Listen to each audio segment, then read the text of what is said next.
Hi friends, I'm Brea, and in today's video we're going to be going over my top 10 books that I read in 2022. And listen, I know you're probably looking at your watch and at your calendar like, Brea, you're a little late posting this video.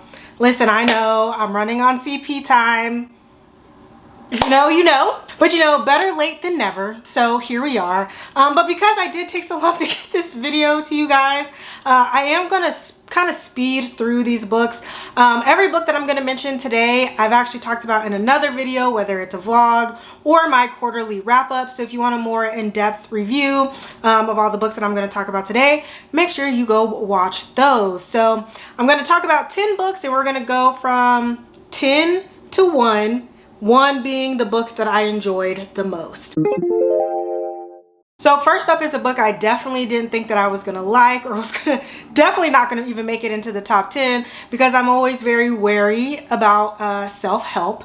And that is Atomic Habits by James Clear. And the full title is Tiny Changes, Remarkable Results, an easy and proven way to build good habits and break bad ones. And I think that title really just sums up what the book is about. It really just gives you tangible ideas and steps to take if you are trying to build habits, whether it's a big habit or a small habit. This just kind of gives you really good advice and really accessible ways to build a habit. And it wasn't as overwhelming as I thought it was going to be. Like, I thought it was going to be a lot of these like lofty ideas that I wasn't actually going to be able to implement.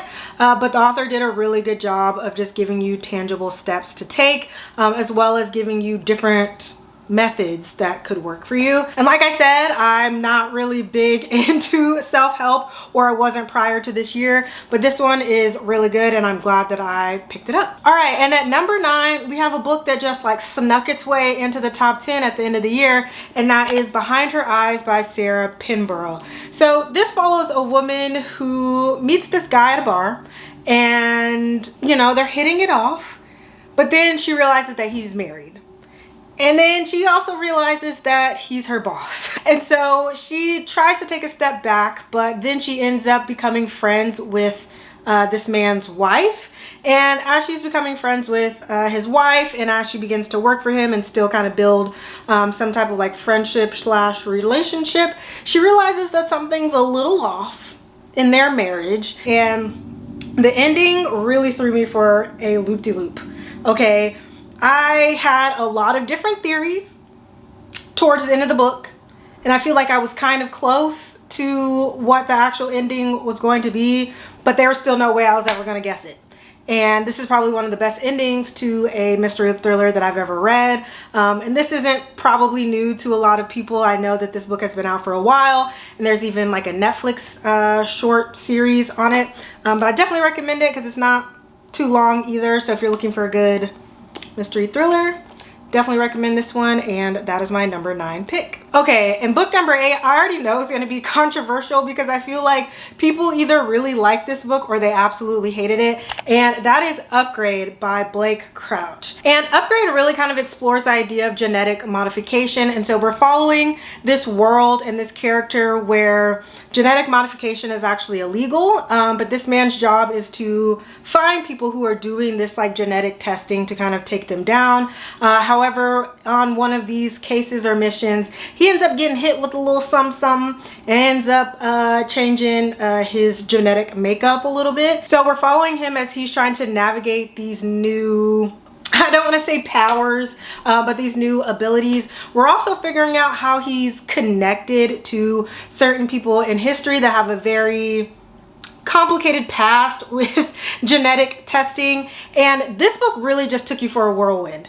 And that's why I think that this book is kind of polarizing for a lot of people, because it's a little nonsensical. I'm not gonna lie to you, because I feel like we're moving so fast, but I think that's what I enjoyed about it so much. Like, I feel like there is like a sense of reality going on in this book, because I mean, genetic testing is something that's actually happening in our current world, not to this capacity. But personally, I'm big into conspiracy theories and stuff, so this was right up my alley. It wasn't a perfect book by any means, but I definitely enjoyed my time. So if you're just looking for something that's kind of fast-paced, that's will definitely keep you thinking a little bit, then I would recommend my number 8 pick, Upgrade. And at number 7, we have Comfort Me with Apples by Catherine M. Valenti. And I don't own this book physically, but I definitely need to buy it. But this book starts out introducing us to this like neighborhood or like setting where it's giving very much like Stepford Wives.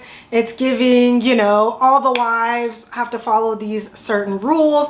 And so we're following a main character as she's giving us some insight into her life and her husband. But she has like this inkling that maybe she wasn't her husband's first wife. She keeps finding these clues that kind of tell her that maybe something's a little off, something's a little amiss. And it's a novella, so it's definitely a short book, and I don't want to give too much away. And the ending of Comfort Me with Apples is like nothing I ever read.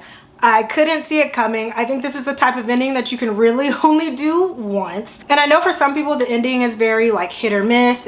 For some people it's like very anticlimactic. For me, I was like, this is that girl. Wow, what a story. So if you're looking for something short, definitely get into Comfort Me with Apples. And my number 6 pick is Razorblade Tears by S.A. Cosby. And this follows these two older men whose sons were married, but their sons got murdered. So we're following them as they're trying to figure out who murdered their sons, because the police really aren't taking their case very seriously, and they've kind of just put it by the wayside, right? And so we're learning about the sons' lives, and we're also learning about the father's relationships with their sons and kind of maybe some of the regrets that they had. And I really enjoyed this, I think, partially because we don't see a lot of like older characters, I think, depicted in like up and coming books a lot of the time. And the like jargon and the language that was used in here, and just like how each character was personified, I just really enjoyed. I think it told a really good story about prejudice, and not only prejudice from the outside world, but some prejudice that people can experience within their own family. And all while talking about that, we are wrapped up trying to figure out who actually murdered their sons. So it's a very heartfelt book, but you also have the element of like a mystery in there, which I really enjoyed. And I actually gave this to my mom to read too, and she also loved it. So I think that this was a solid pick, and I'm really glad that I read this in 2022. And at number 5, we have Pure Nessie by Susanna Clark, which is another book that just kind of worked its way into my top 10 at the end of the year, because I only read this like a couple of weeks ago. So in Pure Nessie, there is this character who lives inside this house that kind of acts like a world. So there's like weather and storms, and there's animals that live in there, and we're trying to figure out like who this man is, how he got there, why he's there. There are also some other characters in the book, which I'm not really going to talk about, because I feel like with this book you kind of just have to go into it not knowing too much.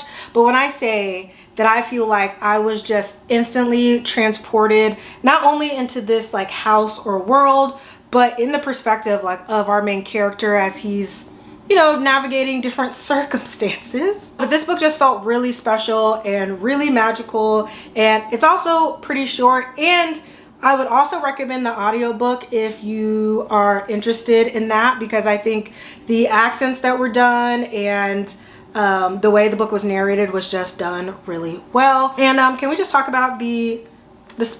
Look at that. Look at that. Look how pretty that is. Ugh. Love it. And another book that made its way into my top 10 at the end of the year. All I can say is I had a fantastic December when it came to reading. And so in the number 4 spot, I have Amari and the Night Brothers by B.B. Alston. So in this book, we have Amari, who is a young girl who is trying to figure out what happened to her brother. He went missing a few months ago, and nobody knows what actually happened to him. There are no real clues to kind of lead us to where he went. But when Amari is introduced to this briefcase, she kind of gets thrown into this world that not only could help her find her brother, but where she kind of has to prove herself. And she is kind of placed into this like magical school setting. And this book, guys, oh my gosh. We are thrown into this new magical world. We're learning about the world as Amari is. We aren't spending too much time on one set thing, but you automatically get like a sense of how this magical world works, how the magical school works. And one thing that I love in a book is a magical school, and I think this one was really well done. I was invested immediately. We got into the plot of the story very quickly, and it just really warmed my heart. Like when I tell you that I was smiling the entire way through this was just like the type of book that I really wish that I had when I was younger. But you know, I'm almost 30 years old and I'm still reading middle grade, and I'm glad that I did it because I absolutely love this. All right, and then at the number 3 spot, we have The Only Good Indians by Stephen Graham Jones. So The Only Good Indians is about this group of men who go on this like traditional elk hunt. However, they don't actually abide by the traditional rules. And because of that, they feel like they are being haunted / hunted by like the spirit of the elk that they killed. And so, you know, when you describe that, it doesn't seem like it would be as creepy as it is, but Stephen Graham Jones has this really special way of writing internal thoughts and like internal monologues where you feel like you're going crazy. And that's exactly what happened in this book. Ended up being a lot more gruesome than I thought, but I loved it. The imagery was really vivid. This just about solidified that Stephen Graham Jones is really up there when it comes to horror for me. I definitely want to read a few more of his books in 2023 to see if I can like solidify him as one of my favorite authors. But this book, all right, so we are getting down to the wire. We are in the top 2 books.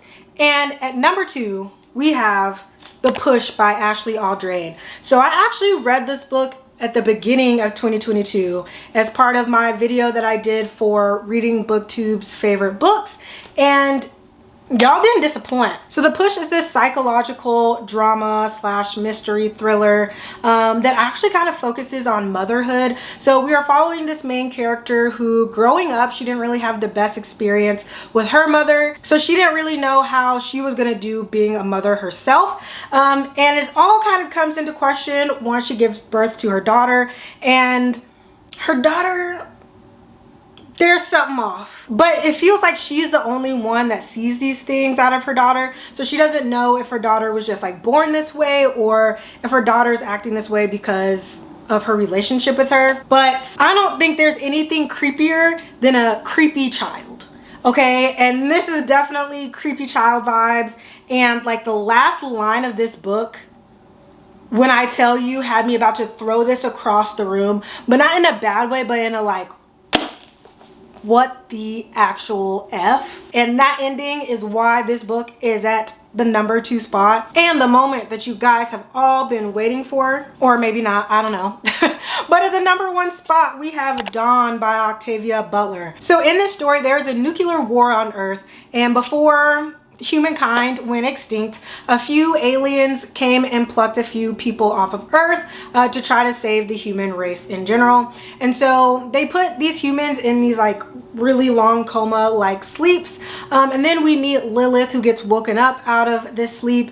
And Lilith is the person that they've chosen to try and help humankind, but not only help humans but also help the aliens. But they task her to awaken some more humans and try to figure out how they can all live together on this alien planet. But in the story, we are meeting these aliens who have like a different way of thinking about survival and thinking about the future of both this alien race and the human race. And I've said this a million times, when it comes to a lot of the concepts that Octavia E. Butler discusses, she was beyond her time. Like, this book was written in like, I think like the 60s, 70s maybe, and it is still so relevant. A lot of the things that she talks about when it comes to like the complexity of being a human goes into this. And this book is just really, really special. I knew this book was gonna be number 1 the minute I finished it,